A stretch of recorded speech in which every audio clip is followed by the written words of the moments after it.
Orang miskin kayak kakek mana bisa beli motor baru? Udah sana, keluar dari sini. Bayangkan di sebuah dealer motor besar di sebuah kota, suasananya mendadak berubah ketika seorang kakek tua berpakaian compang-camping masuk membawa karung goni.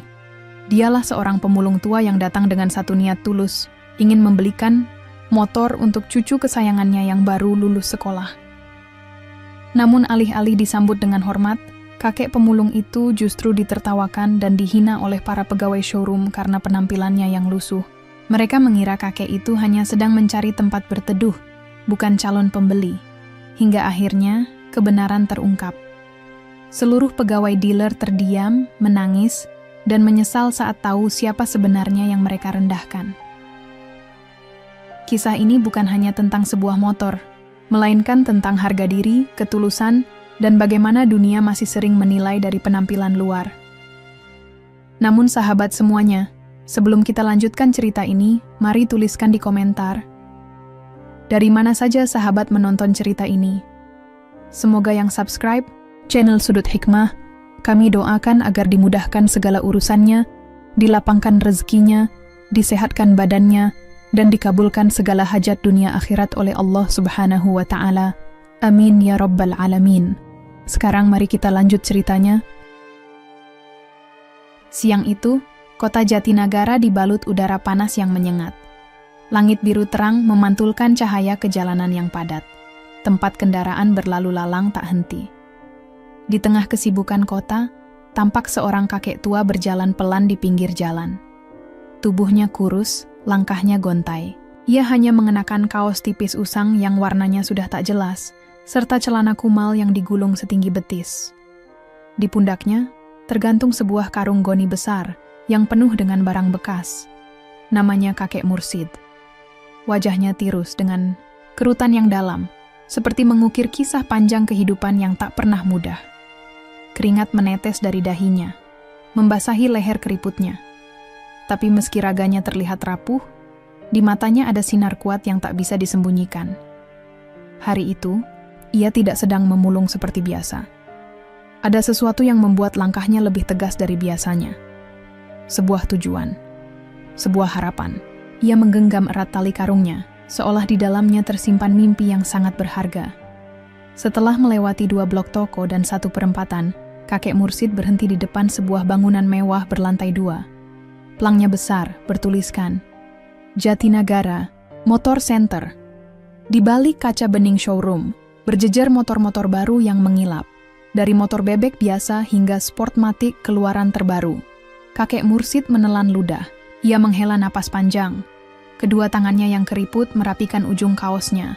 Lalu perlahan, ia mendorong pintu kaca dan masuk ke dalam dealer motor itu. Begitu bel pintu berbunyi, seluruh mata di dalam ruangan sontak tertuju padanya. 3 pegawai, laki-laki berseragam merah putih yang sedang berbincang langsung diam. Salah satu dari mereka menyikut temannya sambil berbisik, "Wah, ada yang nyasar, bro." Di sisi lain ruangan, 2 pegawai perempuan tertawa pelan sambil menutupi mulut. "Aduh, beneran deh, ini showroom motor atau tempat numpang adem?" kata salah satunya dengan nada mencibir. Tapi kakek Mursid tidak berkata apa-apa. Ia hanya berjalan perlahan menuju deretan motor bebek. Matanya terpaku pada satu motor berwarna merah marun, dengan jok panjang dan bodi ramping. Motor itu sederhana, tapi cukup kuat untuk dipakai berangkat sekolah. Ia berhenti tepat di depan motor itu, lalu menatapnya dalam-dalam. Dalam hatinya, ia membayangkan cucunya, Rian kecil, mengendarai motor ini sambil mengenakan seragam putih, abu-abu. Sejak Rian lulus SMP, kakek Mursid berjanji akan membelikannya kendaraan agar bisa sekolah tanpa harus berjalan kaki berkilo-kilometer. Salah satu pegawai mendekat. Namanya Dani, usia sekitar 30-an, wajahnya licin dan penuh percaya diri. Ia melipat tangan di dada sambil menatap sinis. "Kek, ada yang bisa dibantu? Atau cuman mau lihat-lihat?" Kakek Mursid menjawab pelan. "Saya mau beli motor ini, Nak. Yang warna merah." Dani tertawa kecil. "Yang ini?" "Wah, ini mahal, Kek. Bisa dicicil sih, tapi ya, ada jaminan." Tawa kecil itu kini disambut tawa lebar dari rekan-rekannya yang lain. Suara mereka mulai meninggi. "Kakek, mending beli sepeda dulu deh. jangan langsung loncat ke motor. Kayaknya karungnya lebih berat dari dompetnya. Kalau buat nyari botol mah, nggak usah motor juga cukup. Suara tawa mengisi ruangan. Beberapa pelanggan ikut menoleh, lalu tersenyum simpul. Tak seorang pun yang menegur atau menghentikan. Namun, kakek Mursid tetap berdiri. Ia tidak mundur. Ia tidak menangis. Ia hanya tersenyum kecil, senyum yang entah kenapa membuat Dani dan yang lain tiba-tiba merasa sedikit risih. Tapi mereka segera menepis rasa itu, dan kembali ke meja masing-masing, tertawa pelan sambil menggeleng-geleng.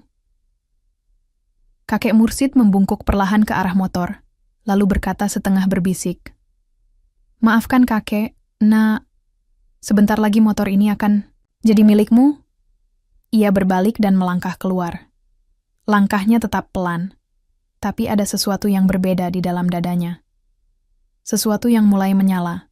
Di luar showroom, kakek Mursid kembali menapaki trotoar yang panas. Cahaya matahari menyengat kulitnya yang telah legam oleh usia dan kerja keras. Tapi kali ini, ia tak memikirkan rasa sakit di telapak kakinya, atau lelah di punggungnya. Yang terngiang di kepalanya hanyalah tawa mereka. Tawa yang menghina. Tawa yang meremehkan. Tawa yang menusuk lebih tajam dari pisau manapun. Ia terus berjalan menuju sebuah gang kecil tak jauh dari showroom. Di ujung gang itu, terparkir sebuah mobil hitam tua jenis pick-up, catnya mulai kusam, tapi mesinnya masih cukup tangguh. Di belakang kemudi duduk seorang pria tua berkumis tebal bernama Pak Warto. Ia adalah sopir setia yang sudah ikut keluarga Mursid sejak dulu. Begitu melihat kakek itu datang, Pak Warto segera turun dan membukakan pintu. Gimana, Kek? Sudah dicoba? Masuk! Kakek Mursid tersenyum pahit. Mereka seperti yang kita duga toh, bahkan lebih buruk. Pak Warto mengangguk pelan. Ia tak bertanya lebih lanjut. Ia tahu, kakek Mursid tidak sedang mengeluh. Ia hanya sedang menyusun sesuatu yang lebih besar dalam diamnya. Mobil pun berjalan pelan menyusuri jalan kota yang mulai ramai. Di dalam kabin, suasana hening. Sampai akhirnya, Pak Warto bertanya dengan suara rendah. Jadi, kita langsung ke rumah besar, Kek? Kakek Mursid menatap keluar jendela. Matanya tak berkedip memandangi jalanan yang mulai basah oleh kabut panas. Ia lalu menjawab, iya, antar aku pulang. Besok, kita kembali, tapi bukan sebagai pemulung. Beberapa menit kemudian, mobil itu berbelok ke jalan lebar yang dikelilingi pagar tinggi dan taman-taman rapi. Di ujung jalan itu berdiri sebuah rumah megah bergaya modern klasik. Halamannya luas, dengan rumput hijau yang terawat dan garasi yang menampung mobil-mobil mewah. Di antara mobil-mobil itu, terselip satu motor gede jenis Harley Davidson yang jarang disentuh. Rumah itu bukan milik pejabat, bukan juga milik selebritas. Tapi rumah itu adalah milik keluarga Darto, salah satu pemilik jaringan dealer motor terbesar di Jawa Barat. Dan kakek Mursid adalah ayah angkat dari Darto. Bukan sekadar ayah, tapi satu-satunya orang yang dulu mengasuh Darto dari kecil saat orang tuanya meninggal dalam kecelakaan. Seorang wanita paruh baya menyambut kakek Mursid di depan pintu. Ia memakai daster sutra berwarna gading. Wajahnya lembut dan penuh kasih. Pulang juga, Bapak. Mereka sadar siapa Bapak. Kakek Mursid menggeleng pelan sambil meletakkan karungnya di sudut teras. Belum. Dan itu bagus. Artinya, mereka sedang menunjukkan wajah aslinya pada orang yang mereka anggap tak penting. Sang ibu hanya tersenyum, campuran bangga dan sedih. Ia lalu berkata lirih, Mas Darto dulu pernah bilang, kalau mau tahu hati seseorang, jangan datang dengan kekayaan. Tapi datanglah dengan kesederhanaan. Orang yang baik pada orang miskin akan lebih tulus pada orang kaya. Tapi yang hanya ramah pada orang berduit, biasanya penuh kepalsuan. Kakek Mursid menatap langit yang mulai jingga. Ia lalu menatap sang ibu. Besok aku ingin kembali ke showroom itu, tapi bukan sebagai Mursid yang memulung. Aku ingin mereka tahu siapa yang mereka usir kemarin. Wanita itu mengangguk. Kalau begitu, biarkan dunia melihat siapa Bapak sebenarnya. Tapi jangan cuma ajarkan mereka untuk takut pada atasan. Ajarkan mereka untuk belajar menghormati siapapun. Malam itu, kakek Mursid duduk di balkon kamar tamunya. Di depan hamparan taman yang hening, ia memandangi bintang-bintang. Satu bintang paling terang menggantung di langit, seolah ikut menyimak rencananya. Di tangannya tergenggam sehelai foto cucunya, Rian. Anak yatim itu kini duduk di bangku SMA. Anak baik, cerdas, dan selalu bersyukur, meski sering diejek karena berjalan kaki pulang pergi sekolah. Untuk Munak, bisik kakek Mursid, besok bukan cuma motor, tapi harga diri yang akan kakek perjuangkan. Pagi itu, matahari baru saja naik ketika sebuah mobil sedan hitam elegan meluncur mulus melewati jalan utama kota Jatinagara. Warnanya mengilat, suara mesinnya halus tapi berwibawa. Di balik kemudinya duduk seorang sopir berseragam, dan di kursi belakang duduk seorang pria tua dengan pakaian rapi, kakek Mursid. Tak ada lagi karung goni di pundaknya, tak ada kaos lusuh. Hari ini, ia mengenakan kemeja putih bersih, celana kain abu tua, dan sepatu pantofel kulit coklat yang mengilap. Rambutnya disisir rapi, dan di tangannya tergenggam sebuah tongkat kayu ukiran klasik. Meski langkahnya tetap lambat, tapi wibawanya terpancar dari jauh. Mobil itu berhenti tepat di depan Jatinagara Motor Center. Beberapa pegawai showroom yang sedang membersihkan kaca dan mengatur motor langsung menoleh. Mereka saling pandang, bingung. Mobil semewah itu jarang berhenti di depan dealer mereka, kecuali jika ada pejabat penting atau kolega pemilik datang. Salah satu dari mereka, Dani, pria yang kemarin paling keras mengejek, berdiri cepat dan merapikan seragamnya. Ia membisikkan sesuatu pada temannya. Cepat buka pintu. Siapa tahu ini tamu penting dari pusat. Pintu showroom terbuka. Kakek Mursid melangkah masuk. Kali ini, tak ada yang tertawa. Semua orang terdiam. Langkahnya perlahan, tapi tegas, dan setiap mata mengikutinya dengan penuh tanda tanya. Dani langsung menyambut dengan senyum dibuat-buat. Selamat pagi, Pak. Ada yang bisa kami bantu? Mungkin sedang mencari motor untuk keluarga. Kakek Mursid tak langsung menjawab. Ia berdiri di tengah showroom, tepat di depan motor merah yang kemarin hampir disentuhnya sebelum dihina. Tangannya menyentuh jok motor itu perlahan. Lalu dengan suara tenang namun menggetarkan, ia berkata, "Saya kemarin datang ke sini, membawa karung dengan baju lusuh, dan kalian semua tertawa. Kalian hina saya, kalian usir saya, tanpa tahu siapa saya." Suasana ruangan mendadak membeku. Dani membatu. Rika, pegawai perempuan yang kemarin ikut mengejek, langsung menunduk. Beberapa pegawai lain mulai berbisik, menyadari wajah pria itu terasa familiar. Kakek Mursid lalu mengeluarkan sesuatu dari saku dalam kemejanya. Sebuah kartu nama berlapis emas. Ia angkat tinggi-tinggi agar semua bisa melihat. Di sana tertulis jelas, H. Mursid Darto, Komisaris Utama Darto Motor Group. Terdengar helaan napas tertahan. Mata beberapa pegawai membelalak. Supervisor showroom yang semula hanya diam di balik meja langsung berdiri gemetar. "Nama saya Mursid," ucapnya lagi, tenang tapi dingin. "Saya bukan siapa-siapa di mata kalian. Sampai kalian tahu saya ayah angkat dari pemilik tempat ini. Tapi bukan itu yang penting. Yang penting adalah, kemarin kalian sudah menunjukkan siapa diri kalian, tanpa tahu siapa saya." Tak ada yang bersuara. Dani pucat. Rika mulai berkeringat dingin. Sebagian pegawai menunduk, sebagian lain mencoba menyembunyikan kepanikan. Pak Joko, sang supervisor, akhirnya memberanikan diri maju. Suaranya pelan, bergetar, "Pak Mursid, kami sungguh tidak tahu, kami minta maaf." Kakek Mursid menatapnya tajam. "Itulah masalahnya. Kalian hanya tahu menghormati orang jika tahu dia punya nama." Ia melangkah ke sisi showroom, memandangi barisan motor yang terjajar. Suaranya terdengar lebih lirih, tapi penuh makna. "Kemarin saya datang bukan untuk menguji, tapi untuk membeli motor bagi cucu saya. Hari ini, saya datang bukan untuk marah, tapi untuk memberi pelajaran." Ia berhenti, menatap seluruh pegawai yang kini berdiri kaku. Karena harga diri tidak ditentukan oleh pakaian, tapi oleh sikap. Lalu, ia menunjuk ke arah motor merah itu. Saya beli motor ini, bukan untuk cucu saya lagi, tapi untuk disumbangkan ke panti asuhan. Karena saya tahu, di sana ada anak-anak yang lebih butuh kendaraan daripada kalian yang punya seragam tapi lupa sopan santun. Kakek Mursid menoleh. Dan saya belum selesai. Mulai besok saya akan datang setiap hari, bukan untuk menghukum, tapi untuk melihat apakah kalian mau belajar jadi manusia. Ia membalikkan badan, lalu berjalan keluar dengan tenang. Tak ada suara, tak ada satupun yang berani membuka mulut. Bahkan kipas angin di langit-langit showroom pun terdengar lebih nyaring dari napas pegawai di dalam ruangan itu. Hari-hari setelah kedatangan kakek Mursid berubah drastis bagi para pegawai Jatinagara Motor Center.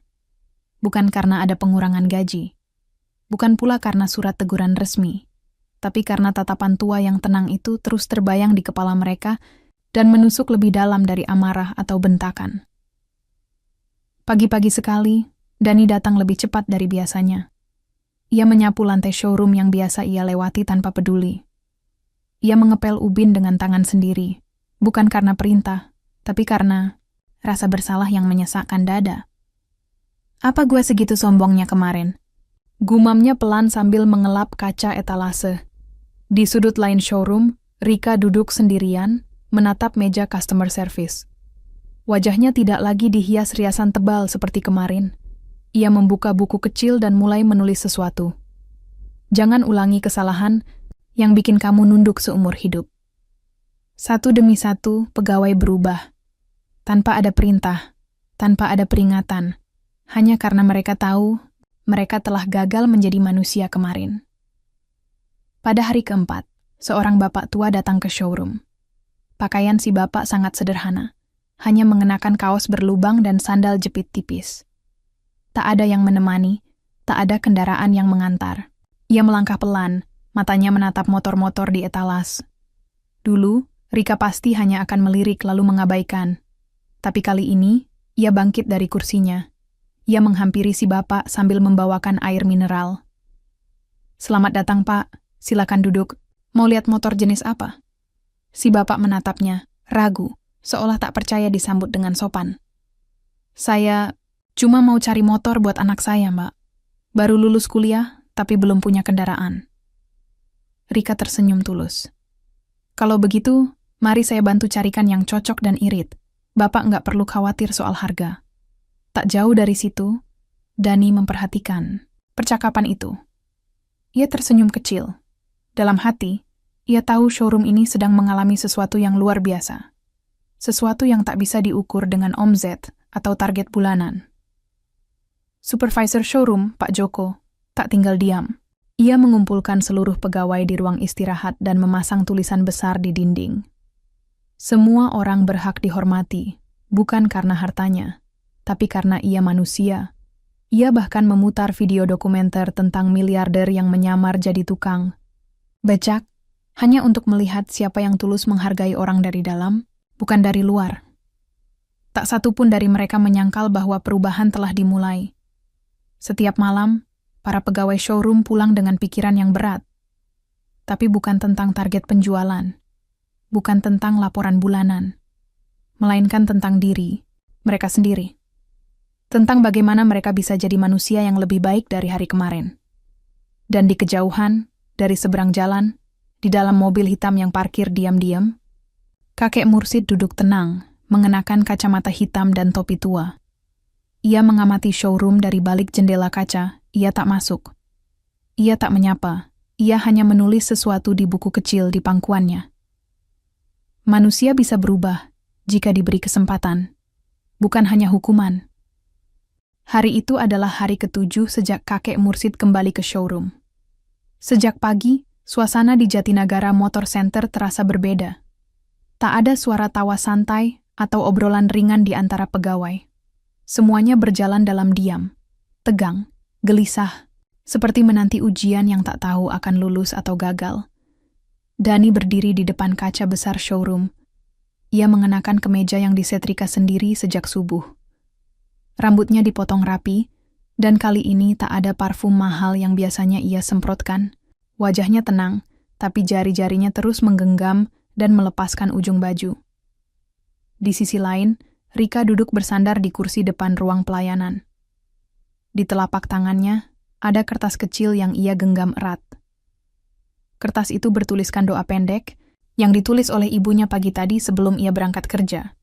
Semua pegawai tahu, hari ini bukan hari biasa.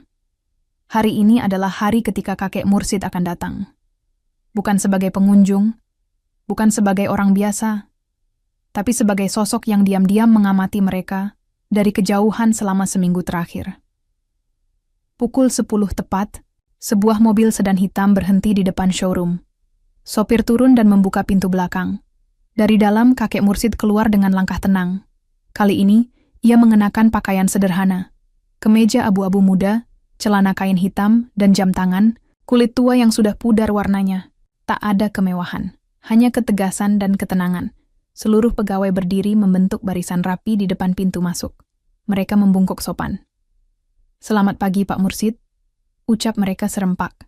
Kakek Mursid hanya mengangguk kecil, lalu masuk ke dalam showroom. Di dalam, suasana lebih hening daripada biasanya. Tak ada suara kipas. Tak ada musik latar. Hanya napas orang-orang yang berusaha tenang di tengah degup jantung yang tak karuan. Kakek Mursid berdiri di tengah ruangan. Ia memandangi seluruh sudut showroom. Dari motor-motor yang berderet rapi, meja pelayanan yang bersih, hingga wajah-wajah pegawai yang berdiri tegak menanti keputusan. Lalu dengan suara pelan tapi tajam, ia berkata, "Saya sudah mengamati kalian." Matanya menyapu satu persatu wajah di hadapannya.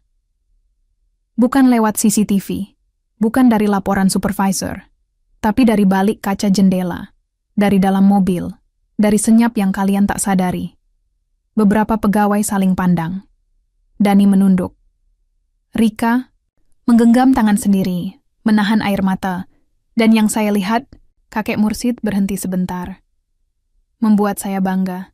Sekejap, suasana yang tegang langsung mencair. Dani menunduk semakin dalam, kali ini bukan karena takut, tapi karena lega bercampur malu.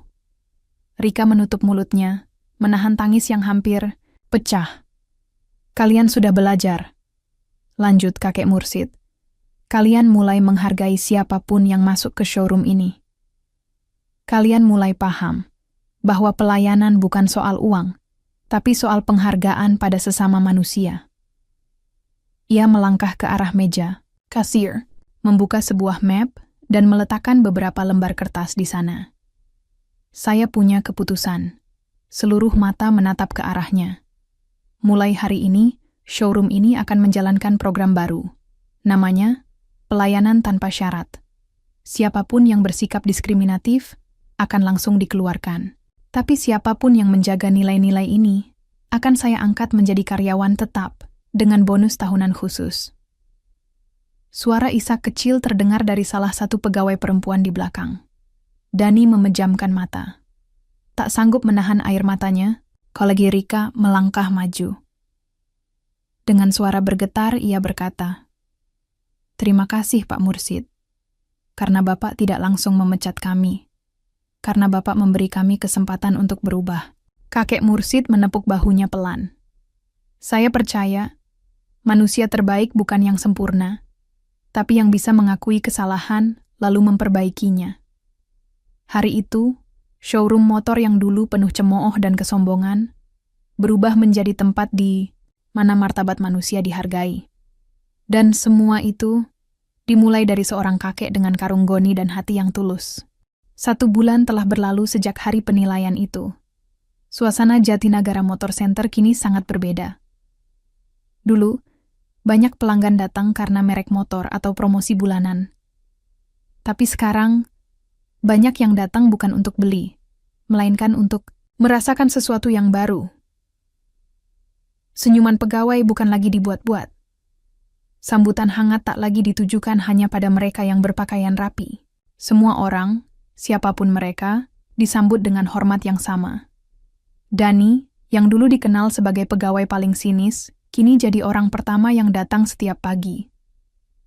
Ia menyapu showroom dengan tangan sendiri, menyapa satpam dengan ramah, bahkan menawarkan minum sebelum pelanggan meminta.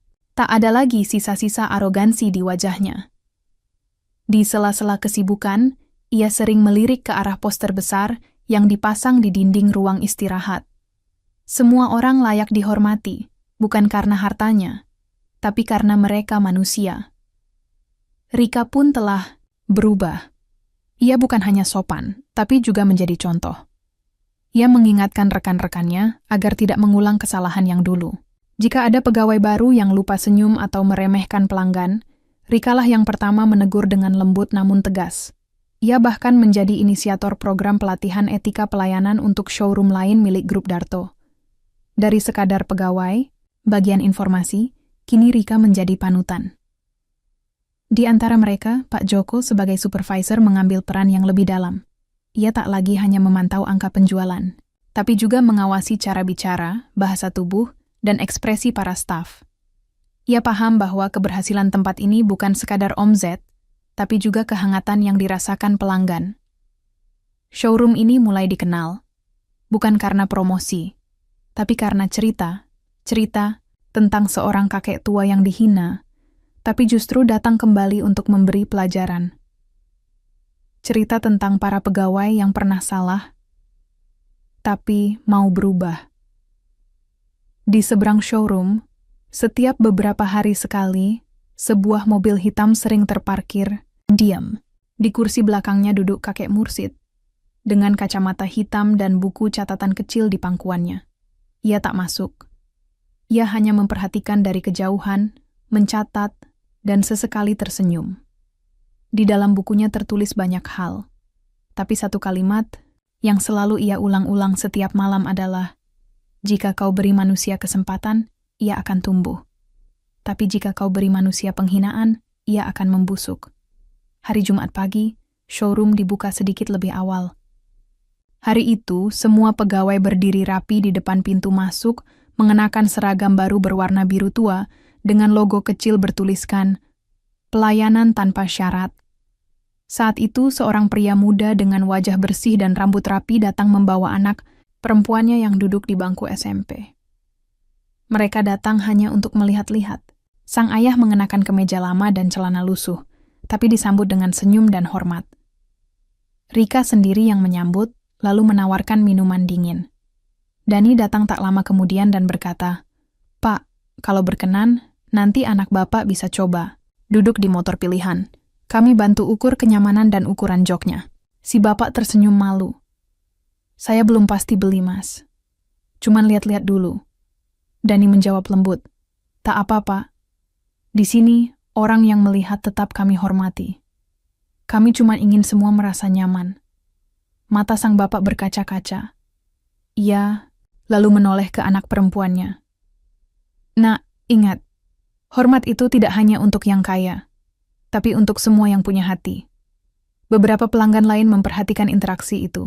Salah satunya diam-diam merekam dengan ponselnya dan mengunggahnya ke media sosial. Tak lama, showroom itu kembali jadi perbincangan. Bukan karena diskon, tapi karena kebaikan yang nyata. Dan malam harinya, di halaman belakang rumah besar keluarga, Darto, kakek Mursid duduk di kursi rotan menghadap langit. Di tangannya, buku catatan kecil terbuka. Dengan tinta biru yang mulai pudar, ia menulis satu kalimat. Dulu mereka menertawakan. Sekarang mereka menghormati. Dan semua itu dimulai dari luka yang tidak dibalas dengan amarah. 2 minggu setelah showroom berubah, pagi itu suasana di Panti Asuhan Al-Falah, pinggiran kota Jatinagara, terasa berbeda. Anak-anak berlarian di halaman dengan riang, meskipun alas kaki mereka sudah usang dan pakaian mereka penuh tambalan. Di tengah keceriaan itu, seorang remaja laki-laki berdiri diam di sudut lapangan. Wajahnya serius, matanya menatap ke gerbang. Namanya Tegar. Usianya 17 tahun. Sejak kecil ia tinggal di panti asuhan itu. Ayahnya meninggal saat ia masih balita, dan ibunya tak pernah kembali setelah menitipkannya di sana. Meski hidupnya keras, Tegar tumbuh jadi anak yang ulet dan tidak pernah mengeluh. Setiap hari ia membantu pengurus panti menyapu halaman, mencuci baju adik-adik panti, dan belajar dengan tekun meskipun sering diejek karena hanya naik sepeda tua ke sekolah. Pagi itu, Tegar merasa gelisah. Ia tak tahu kenapa. Tapi ada sesuatu yang membuat hatinya berdebar tak biasa. Tak lama kemudian, sebuah mobil box besar berlogo Jatinagara Motor Center berhenti di depan gerbang. Seorang pria turun sambil membuka pintu belakang mobil. Dari dalamnya, terguling keluar satu motor matic merah yang baru keluar dari showroom. Anak-anak langsung berkerumun. Mereka bersorak kegirangan. Tapi Tegar hanya berdiri membeku. Ia menatap motor itu dengan napas tertahan. Tangannya menggenggam erat pinggiran celananya. Seorang staf dealer menghampiri pengurus panti, menyerahkan satu map berisi dokumen, lalu berkata, "Motor ini titipan dari seseorang. Untuk anak di sini, namanya Tegar." Tegar menoleh cepat. Saya Tegar." Pria itu tersenyum. "Berarti ini untuk kamu." Tegar mendekat perlahan, masih tak percaya. Ia menyentuh jok motor itu dengan tangan gemetar. Bau plastik dan cat baru menyeruak. Di jok motor, terikat satu helm putih dengan catatan kecil. "Untuk Tegar. Karena kamu tetap baik, meski hidupmu keras." Matanya langsung memanas. Ia menunduk, memeluk motor itu seperti memeluk seseorang yang sudah lama ia rindukan. Anak-anak di sekitarnya ikut terdiam. Suasana berubah menjadi haru. Tegar berkata lirih, "Saya tidak tahu siapa yang ngasih ini. Tapi saya akan jaga, dan saya akan terus belajar jadi orang baik." Dari kejauhan, di seberang jalan, sebuah mobil hitam berhenti sebentar. Di dalamnya, kakek Mursid duduk dengan senyum lembut. Ia melihat Tegar menunduk dengan mata basah, memeluk motor dengan syukur yang tulus. "Orang seperti dia," gumam kakek. "Mursid lebih pantas punya motor itu daripada mereka yang menghina sesama." Mobil pun melaju pelan, meninggalkan halaman panti yang kini dipenuhi senyum dan pelukan. Keesokan harinya, showroom kembali buka seperti biasa. Tapi pagi itu, Dani menemukan satu kotak kecil di atas mejanya. Di dalamnya, ada potongan surat koran yang memuat foto Tegar dan motornya dengan judul, "Kebaikan itu menular." Di balik potongan itu, ada tulisan tangan. "Jangan berhenti berbuat baik, meski dunia belum tahu siapa kamu." Dani tersenyum. Ia melipat surat itu dan menyimpannya di saku dadanya, tepat di atas jantungnya. Tempat yang kini mulai terasa lebih hangat. Malam itu, hujan turun deras membasahi kota Jatinagara. Di dalam rumah besar keluarga Darto, suasana hangat terasa di ruang tengah. Aroma teh jahe menguar dari meja kayu, menyatu dengan dentingan halus air hujan di jendela kaca. Kakek Mursid duduk di kursi rotan kesayangannya, membalik halaman demi halaman dari buku catatannya. Matanya yang renta masih menatap tajam, meski tak sekuat dulu. Tiba-tiba, seseorang mengetuk pintu. Seorang pelayan masuk dengan amplop putih di tangan. "Ini dikirim dari panti asuhan Al-Falah, Kek," ucapnya pelan. Kakek Mursid mengambil amplop itu perlahan, membuka dan menarik selembar kertas surat. Di pojok kanan atas tertulis tulisan tangan dengan huruf besar. "Untuk kakek yang belum saya kenal, tapi sudah saya sayangi." Mata kakek langsung membasah bahkan sebelum membaca satu kalimat pun. Ia mulai membaca perlahan dengan suara bergetar. "Assalamualaikum kakek. Saya Tegar, anak yang kakek beri motor tempo hari. Saya nggak tahu kakek siapa. Saya nggak pernah lihat wajah kakek. Tapi saya tahu, cuman orang yang hatinya bersih, yang mau memberi tanpa mengharap apa-apa. Motor itu sudah saya cuci 3 kali, padahal belum dipakai jauh. Saya sayang sekali motor itu, Kek. Tapi lebih saya sayang adalah surat kecil di joknya. Kakek tahu, selama hidup saya sering dengar orang bilang, orang baik pasti kalah. Tapi sejak hari itu, saya percaya orang baik hanya butuh waktu untuk dimenangkan. Saya janji akan jaga motor itu. Tapi lebih dari itu, saya janji akan jaga hati saya. Biar nggak ikut-ikutan dunia yang suka menilai dari baju, dari dompet, dari kendaraan. Kalau suatu hari nanti saya sukses, saya ingin nyari kakek. Saya ingin mencium tangan kakek. Saya ingin bilang langsung, Terima kasih, karena sudah percaya bahwa saya pantas. Doakan saya, Kek. Tegar. Kakek Mursid menutup surat itu perlahan. Tangannya gemetar, tapi senyum tipis di wajahnya tak juga luntur. Ia menatap keluar jendela. Hujan masih turun, tapi di hatinya ada cahaya hangat yang tak bisa dipadamkan. Ia lalu berdiri, berjalan pelan ke ruang kerja, dan menyimpan surat itu di dalam kotak kecil di atas meja. Di kotak itu hanya ada 3 benda. Potret kecil Rian saat masih bayi, kalung milik istrinya yang telah lama wafat, dan sekarang, surat dari Tegaro malam itu, kakek Mursid duduk lebih lama dari biasanya. Ia menyalakan lampu meja, membuka halaman baru di buku catatannya, lalu menulis. Harta bisa hilang, nama bisa dilupakan. Tapi satu, surat dari anak baik bisa jadi warisan paling abadi. Hari Minggu pagi, di Aula Pusat Pelatihan Karyawan Grup Darto, sebuah acara digelar secara tertutup. Semua kepala showroom dari berbagai cabang diundang. Mereka duduk rapi mengenakan batik resmi, sebagian masih terlihat gugup karena mendengar bahwa komisaris utama akan hadir dan memberi pengarahan langsung. Di kursi paling depan, duduk Dani dan Rika. Keduanya kini menjadi perwakilan showroom Jatinagara, karena perubahan luar biasa yang telah mereka pimpin bersama rekan-rekannya. Wajah mereka bersih, postur tegak, dan mulut mereka tak lagi dibuat-buat dalam tersenyum. Mereka bukan lagi pegawai yang dulu mencemooh dan meremehkan. Hari itu, mereka hadir sebagai saksi perubahan. Beberapa menit sebelum acara dimulai, sorotan lampu tertuju ke arah pintu masuk. Seorang pria tua dengan langkah pelan memasuki ruangan. Seluruh kepala menunduk memberi salam. Kakek Mursid berdiri di depan ruangan, tanpa podium, tanpa mikrofon. Ia hanya berdiri dengan tongkat kayunya dan membuka kertas kecil yang sudah agak lusuh dari saku dadanya. Anak-anak sekalian, ucapnya pelan, tapi menggema. Saya tidak datang ke sini sebagai atasan kalian. Saya datang sebagai orang tua yang dulu pernah diusir dari showroom oleh pegawai yang tak tahu cara menghormati. Beberapa orang langsung menunduk lebih dalam. Ruangan terasa mencekam. Tapi saya tidak datang untuk membahas siapa yang salah, karena saya percaya manusia hanya bisa berubah kalau diberi kesempatan. Dan showroom Jatinagara telah membuktikannya. Semua menoleh ke arah Dani dan Rika.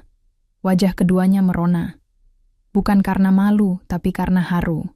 Saya datang untuk memberi pesan, lanjut kakek Mursid, bahwa pelayanan bukan dimulai dari kata selamat datang, tapi dari niat untuk tidak merendahkan siapapun yang datang. Orang yang pakai sendal jepit hari ini bisa jadi pemilik perusahaan esok hari. Tepuk tangan tidak terdengar. Semua terlalu larut dalam kata-katanya. Setelah selesai berbicara, kakek Mursid turun dari depan ruangan. Satu persatu kepala showroom mendekat, ingin menyalami tangannya. Tapi sesuatu terjadi. Kakek Mursid menolak. Bukan dengan marah, tapi dengan senyum dan satu kalimat pendek. Kalau kau mau hormat padaku, hormati dulu siapapun yang datang ke tempatmu dengan pakaian biasa. Tak satu pun dari mereka membantah. Dani yang berdiri tak jauh dari sana hanya bisa menunduk. Air matanya menetes. Ia tahu betul arti kalimat itu. Ia dulu terlalu cepat menyimpulkan siapa orang dari apa yang ia lihat. Sekarang, ia tak ingin terulang, tak di tangannya dan tak di showroom manapun. Sebelum keluar aula, kakek Mursid memanggil seorang petugas, lalu menyerahkan sebuah map. Tolong bagikan ini ke semua showroom, ucapnya pelan. Di dalam map itu, bukan brosur motor, bukan SOP layanan, tapi satu lembar sederhana dengan huruf tebal. Pelayanan tanpa syarat. Senyummu tak boleh pilih-pilih, sapaanmu tak boleh. Lihat merek baju. Di bawahnya hanya tertulis satu nama kecil, Mursid. Langit pagi di pinggiran kota Jatinagara mulai berwarna keemasan. Jalanan sempit yang dulu penuh debu, kini lebih ramai oleh kendaraan warga. Di antara lalu lalang itu, tampak seorang remaja berseragam putih abu-abu melintas dengan motor Matic, merah yang tampak masih kinclong. Dialah Rian, cucu kakek Mursid. Ia berkendara pelan melewati gang-gang kecil, menyalakan lampu sein dengan benar, dan sesekali menyapa warga yang berdiri di pinggir jalan. Bukan karena ia ingin dipuji, tapi karena sejak hari itu, Hari saat motor itu hadir di rumah mereka, Rian merasa hidupnya telah berubah. Tetangga-tetangga yang dulu acuh kini mulai menyapa. Teman sekolah yang dulu mengejek kini malah menumpang, duduk di boncengan. Tapi Rian tak pernah sombong. Ia tahu, motor itu bukan sekadar kendaraan. Itu adalah wujud cinta, wujud perjuangan. Waktu terus berjalan. Hari itu, sekolah mengadakan acara perpisahan kelas. Rian terpilih menjadi salah satu pembaca pidato. Ia berdiri di depan seluruh siswa dan guru, lalu membuka secarik kertas kecil yang ia tulis malam sebelumnya. Dengan suara jernih, ia mulai membaca, "Assalamualaikum.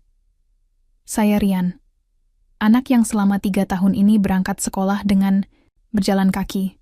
Dulu, saya malu. Saya sering pura-pura telat agar tidak terlihat berjalan sendirian di pinggir jalan. Tapi hari ini, saya ingin bilang sesuatu. Kalau bukan karena kakek saya tak akan berdiri di sini dengan percaya diri. Bukan karena motor yang saya punya, tapi karena keyakinan bahwa martabat seseorang tidak pernah ditentukan oleh sepatu, baju, atau kendaraan. Tapi oleh bagaimana ia memperlakukan orang lain. Terima kasih untuk semua yang dulu menertawakan, karena tawa kalian mengajari saya untuk tetap teguh. Dan terima kasih untuk mereka yang kini bersahabat, karena itu tanda kalian juga sudah berubah.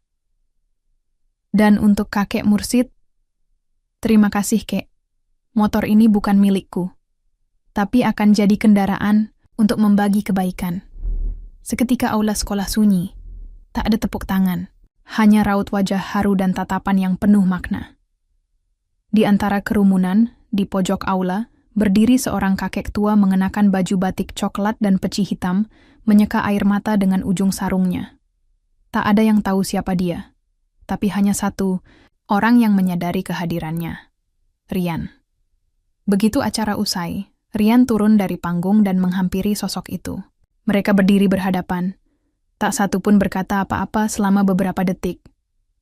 Lalu, Rian mencium tangan kakek Mursid dan memeluknya erat.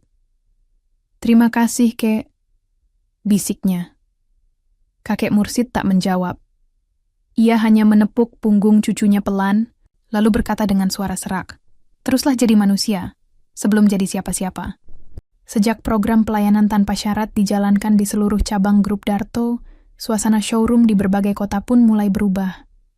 Dari Surabaya hingga Cirebon, dari Semarang sampai Bandung, perubahan kecil mulai terlihat bukan dari warna dinding, bukan dari desain iklan, tapi dari cara pegawai menyapa dan menatap pelanggan.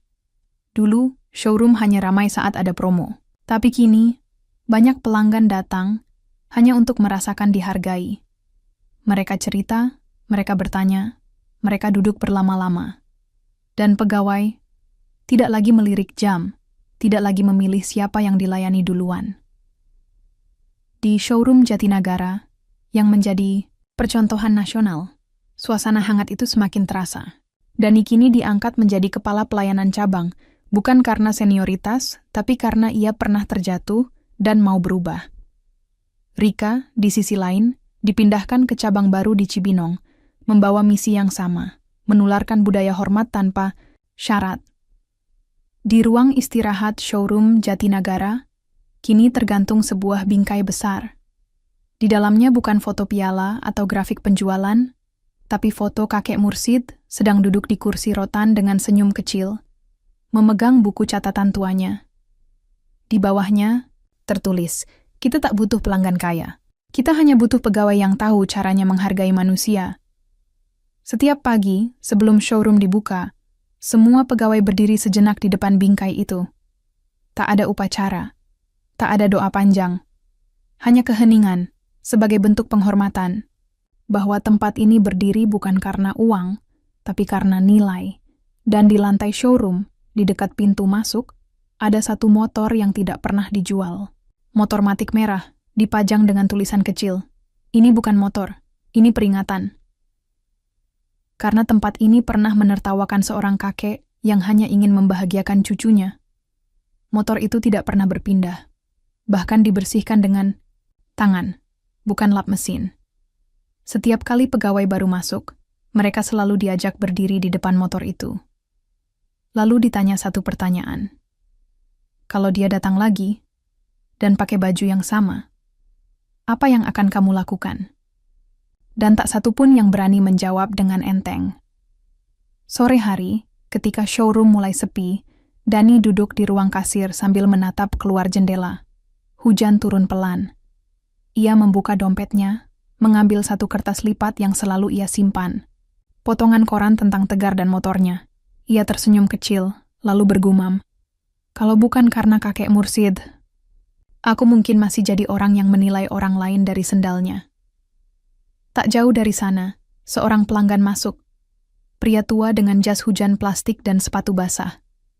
Dani langsung berdiri, mengambil handuk bersih, dan menyambutnya.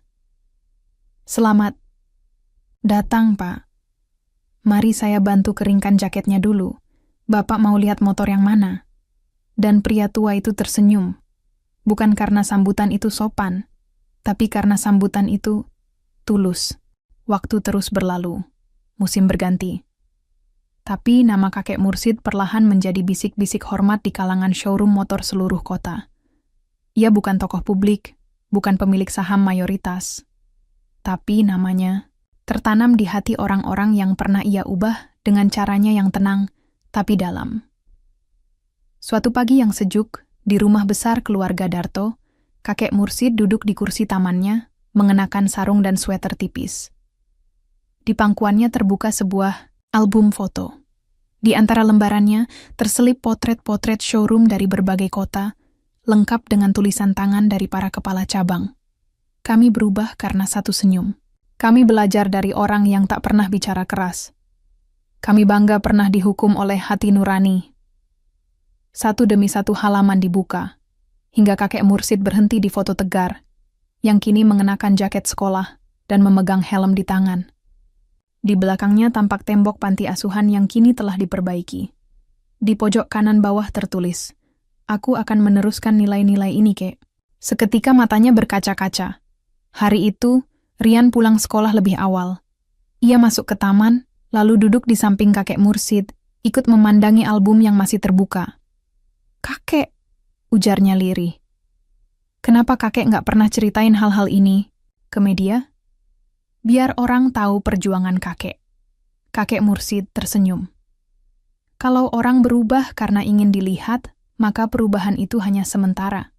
Tapi kalau mereka berubah karena tahu rasanya jadi manusia yang direndahkan, perubahan itu akan bertahan lama. Rian menunduk, merenungkan kata-kata itu. Kakek Mursid menatap langit. Awan-awan menggantung tenang. Dulu, kakek ingin meninggalkan rumah, harta, atau nama besar. Tapi ternyata, warisan terbaik. Bukan sesuatu yang bisa disentuh, tapi sesuatu yang bisa dirasakan. Rian menoleh. "Seperti apa, Kek?" "Seperti rasa malu karena pernah merendahkan, atau rasa bangga karena berhasil memperbaiki." Sore itu, di ruang kerja rumah besar keluarga Darto, staf-staf muda berkumpul. Mereka bukan sedang membahas strategi penjualan atau rencana ekspansi. Mereka sedang mengikuti pelatihan rutin bulanan yang kini disebut pelatihan Mursid. Isi pelatihannya bukan teknis jual-beli, tapi etika, kebaikan, cara menjadi manusia. Di atas meja kayu tempat mereka duduk, terdapat satu bingkai kecil. Isinya, harga motor bisa ditawar, tapi harga diri, jangan pernah. Mursid. Sementara itu, di showroom Jatinagara, Dani menerima kunjungan dari seorang pemuda berbadan tinggi kurus dengan senyum lebar. "Mas Dani, saya Tegar. Dari Panti Al-Falah. Saya sekarang kuliah dan ingin kerja paruh waktu. Ada posisi kosong di sini." Dani bangkit berdiri, menjabat tangan Tegar erat-erat. "Kamu nggak perlu lamar, Tegar. Tempat ini sudah lama nungguin kamu." Hari itu, showroom menyambut pegawai baru yang istimewa. Bukan karena pengalaman, bukan karena nilai akademik, tapi karena hatinya yang pernah ditempa oleh hidup dan disentuh oleh kemurahan seorang kakek tua. 3 bulan setelah Tegar mulai bekerja paruh waktu di showroom Jatinagara, suasana tempat itu semakin hangat. Ia bukan pegawai biasa. Ia adalah simbol harapan, bukti nyata bahwa kebaikan yang diwariskan bisa terus berakar, bahkan tumbuh di tangan generasi selanjutnya. Setiap pagi, ia datang lebih awal dari yang lain, membersihkan kaca, merapikan helm display, dan mengelap motor satu persatu sambil bersenandung pelan. Para pelanggan menyukainya karena tutur katanya sopan dan wajahnya tulus. Dani pernah berkata dalam rapat internal, "Kalau kalian lupa kenapa showroom ini berubah, lihatlah Tegar. Lihat caranya menghargai orang. Karena dia bukan dilatih, tapi dibentuk oleh pengalaman dan cinta dari seseorang yang tak pernah minta dihormati." Sementara itu, kakek Mursid mulai jarang keluar rumah. Usianya yang menua membawa tubuhnya menjadi lebih pelan dan suaranya mulai bergetar saat bicara. Namun senyum dan ketenangan wajahnya tetap seperti dulu. Rumahnya kini sering dikunjungi tamu dari berbagai showroom cabang, sekadar ingin duduk, mendengar, dan belajar. Tanpa seminar, tanpa presentasi. Hingga suatu malam, di ruang tengah rumah, besar keluarga Darto, Rian mendekati kakek Mursid yang duduk termenung sambil menatap buku catatannya yang terbuka. "Kakek," ucap Rian lembut. "Apa masih ada yang ingin kakek tulis di buku itu?" Kakek Mursid tak langsung menjawab. Ia memejamkan mata sebentar, lalu membuka suara pelan. "Sudah cukup, Nak. Buku ini bukan untuk dikenang, tapi untuk ditinggalkan. Sekarang, giliran kalian yang menulis bab berikutnya." Rian menggigit bibirnya, menahan gejolak di dadanya.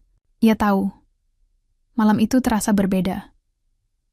Keesokan paginya, pelayan rumah menemukan kakek Mursid tertidur di kursi rotannya, dengan buku kecil terbuka di pangkuan. Wajahnya tenang, seperti orang yang sedang merenung panjang. Tapi tubuhnya dingin. Nafasnya sudah tidak ada. Kabar wafatnya kakek Mursid menyebar cepat ke seluruh showroom cabang. Ratusan karangan bunga berdatangan. Tapi lebih dari itu, doa dan air mata memenuhi rumah besar itu. Para pegawai, pelanggan, bahkan anak-anak panti berdatangan. Mereka berdiri bukan karena jabatan, tapi karena rasa hormat. Di showroom Jatinagara, Dani memimpin doa bersama sambil mengenakan pita hitam di lengan. Di meja tengah showroom, mereka menaruh kursi kayu dan meja kecil, dengan bingkai foto kakek Mursid di atasnya. Tegar meletakkan sebuah bunga melati di samping bingkai itu, lalu berkata pelan, "Terima kasih, Ke, untuk motor, untuk pelajaran, dan untuk hidup yang tidak sia-sia." Hari itu, semua showroom menghentikan transaksi selama 1 jam. Bukan karena diwajibkan, tapi karena mereka ingin mengenang orang yang mengubah cara mereka memandang dunia. Beberapa hari kemudian, di showroom pusat kota, sebuah kursi kosong diletakkan di pojok ruangan. Di atasnya, papan kecil bertuliskan, "Kursi ini untuk seseorang yang pernah datang tanpa dipandang. Dan pergi, tapi meninggalkan nilai yang tak pernah bisa dihapus." Di bawahnya tertulis hanya satu nama, Mursid. Beberapa minggu setelah kepergian kakek Mursid, showroom Jatinagara menerima sebuah paket besar yang ditujukan khusus untuk Rian. Paket itu dikirim dari sebuah gudang lama milik keluarga Darto yang sudah bertahun-tahun tidak digunakan. Di sudut kiri kotaknya, tertera tulisan tangan khas dengan tinta biru yang mulai pudar. "Untuk Rian cucuku, buka setelah aku tak ada." Rian membawanya ke rumah, membukanya pelan, dan mendapati isi yang membuat napasnya tercekat. Di dalam kotak itu, tergeletak sebuah helm hitam sederhana, sepasang sandal jepit tua yang sudah dijahit ulang, dan karung goni yang pernah dibawa kakek Mursid ke showroom, masih utuh, masih berbau jalanan. Tapi yang paling mengejutkan, di balik lapisan barang-barang itu, ada sebuah surat panjang, ditulis tangan di atas kertas bergaris. Rian membacanya dengan pelan, setiap kalimat seperti digoreskan dari hati terdalam seorang kakek yang tahu waktunya di dunia sudah hampir selesai. "Rian, kalau kamu membaca surat ini, berarti langkah kakek sudah sampai di ujung jalan. Tapi jangan bersedih.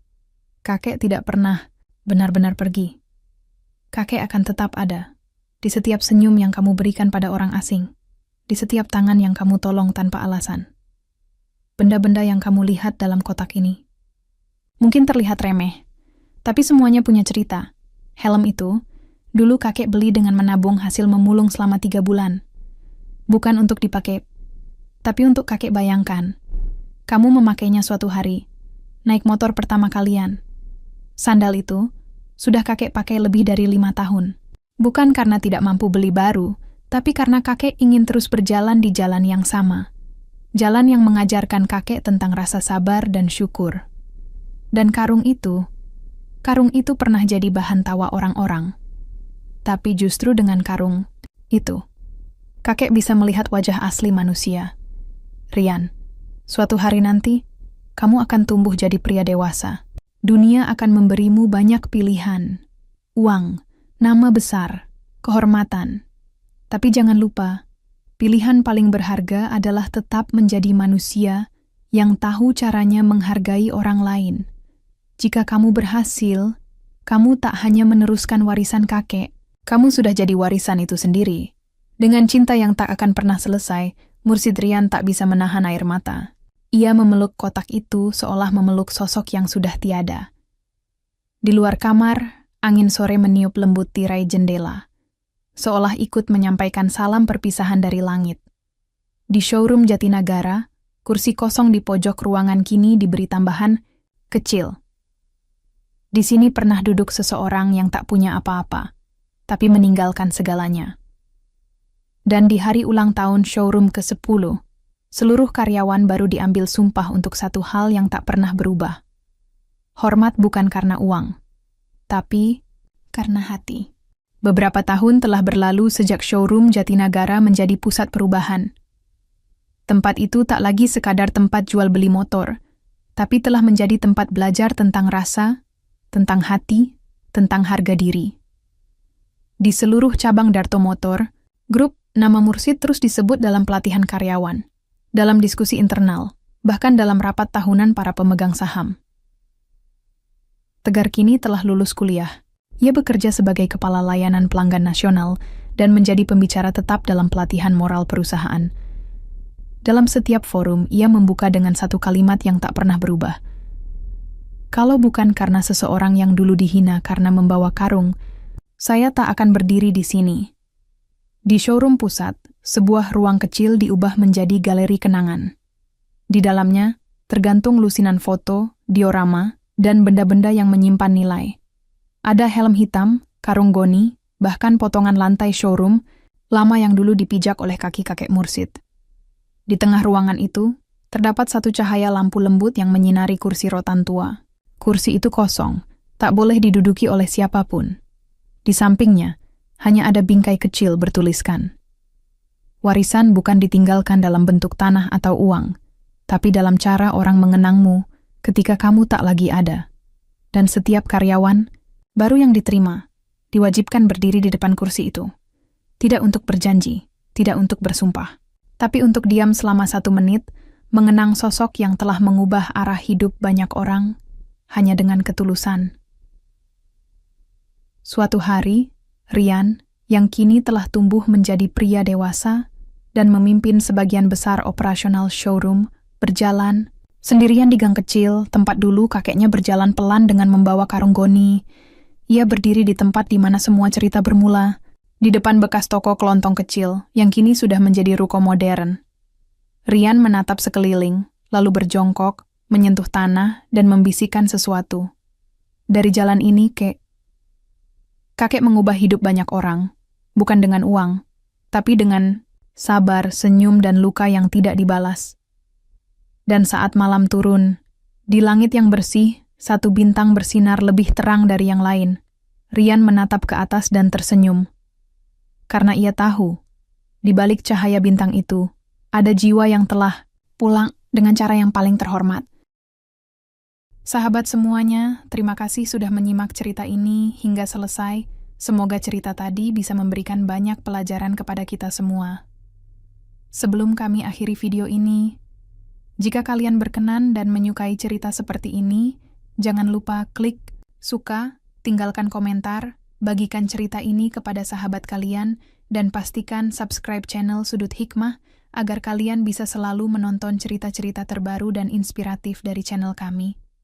Terima kasih. Wassalamualaikum warahmatullahi wabarakatuh.